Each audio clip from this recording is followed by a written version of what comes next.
Some choices feel like rebellion. Some paths pull you away from what was meant to be.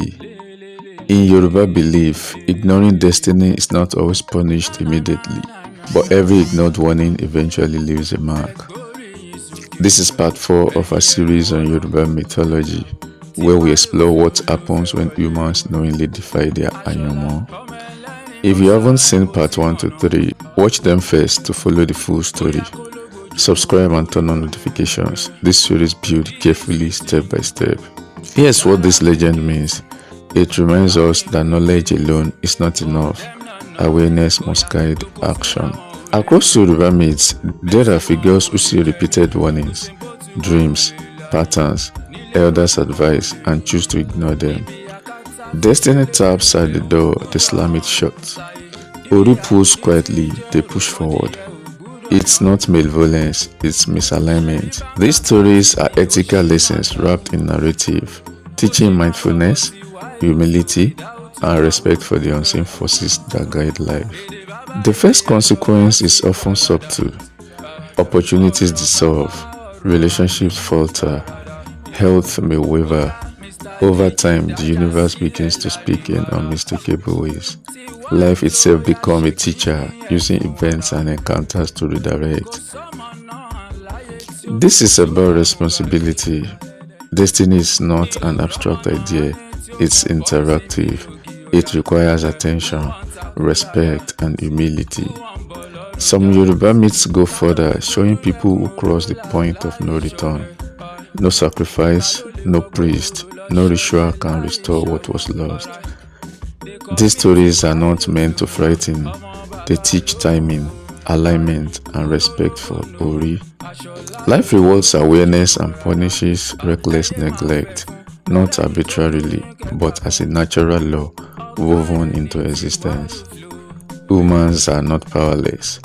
Will, courage, wisdom, this can adjust how destiny manifests, but they do not cancel it. Think of it like a river. You can paddle upstream, slow the current, or float along a safer route, but you cannot stop the river from reaching the ocean. It reinforces the Yoruba philosophy that life is a partnership with the universe.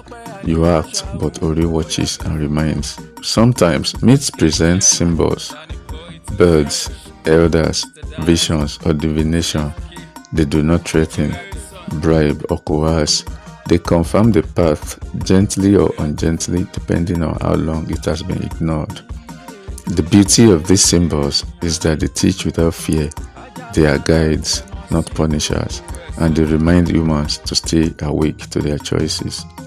We live in a world where instant gratification tempts us to ignore long-term truths.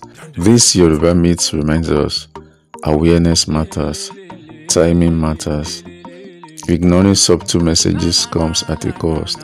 Even in modern life, the ancient wisdom of listening to signs, honoring Ori, and respecting destiny is still deeply relevant. In part 1 to 4, we've spoken about destiny chosen, destiny delayed, and destiny challenged. But Yoruba belief does not end with struggle. There comes a moment when destiny is no longer debated. It is confirmed. That takes us back to a force we've already mentioned, Eye Akala. Not as a myth, not as fear, but as the witness that appears when choice has ended. Akala does not punish. Akala does not interfere. Akala only arrives when what was decided has already been approved. Subscribe and turn on notifications. Comment below, have you ever experienced a moment that felt irreversible? Èdè bàbá èdè aṣọ láti gbàràdà.